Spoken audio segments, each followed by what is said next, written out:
So we're joined now by Chad Troutwine, instrumental in turning Freakonomics, the wildly popular book, into a movie. Thanks for joining us. No, it's my pleasure. So tell me, this isn't your traditional book-to-movie story. How did you guys come up with the idea to turn this book into a movie? Yeah, it was too expensive for me to buy a novel, and so, no, I think like a lot of producers who want to see a literary work come to the screen, I was really moved, and every medium is different. So I wanted more people to learn about Freakonomics and Freakonomic thinking than had read the book. And even though more than 4 million people ended up getting the book, you know there are a lot of people who just don't read anymore. And I think that's okay. And that doesn't mean that they should be constrained to just intellectually vacant films. So our book is a way to celebrate, or our film is a way to celebrate the book and to invite people in who almost read the book. So what challenges did you find in turning a theoretical economics book into a movie?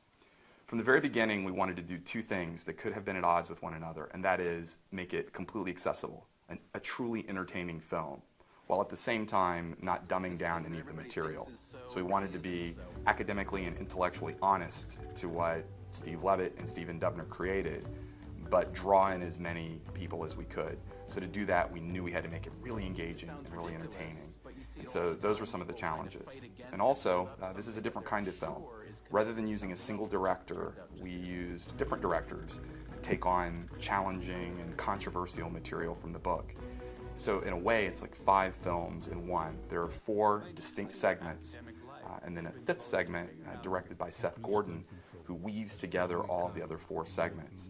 Our main segments are directed by Academy Award nominees and Academy Award winners and Sundance winners, well-known filmmakers, Morgan Spurlock, Rachel Grady and Heidi Ewing, Alex Gibney, and the brilliant Eugene Jarecki.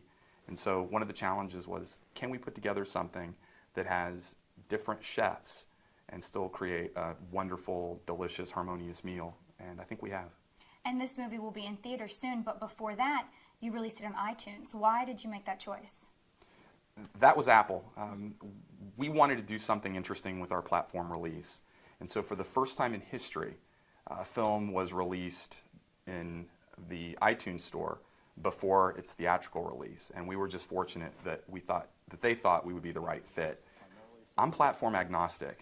I love to go to the movies. I like to sit down in that environment, and frankly, I don't think it can be replicated anywhere else. But there are a lot of people who either live in remote areas or sort of anchored to their home or office who prefer to consume things through their computer or on demand. And so we wanted to make it available for those folks too.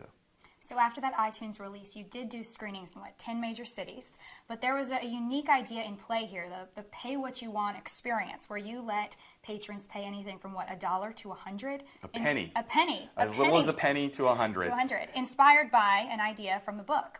Exactly. What did you learn from this experiment, and how much did people pay? We learned that people, when given the opportunity to pay what they want, choose not to pay very much. And that's fine, and we know that. And what we weren't trying to create necessarily was a model to shake up the traditional ticket pricing model where there's a single price for everyone. Instead, we wanted to give people an opportunity to consume the film, and we wanted an opportunity for people to maybe show their displeasure with current pricing or to see a film that maybe they wouldn't have seen otherwise. And I think a lot of people had fun with it. People tended to pay the lower amounts more than the higher amounts, but the crowd reactions were fantastic. And I think if people feel like they're getting a good value, they go in with better expectations, and maybe they enjoy the experience even more. So we had great reactions in the festival circuit this summer, but I peeked in on the Pay What You Want screenings, and people love this film. And I think it seems like a real bargain when you can pay a penny and see a film even before it comes out in theaters. No kidding. So what do you hope people take away from the movie that they couldn't have gotten from the book? Okay, that's really the most important question.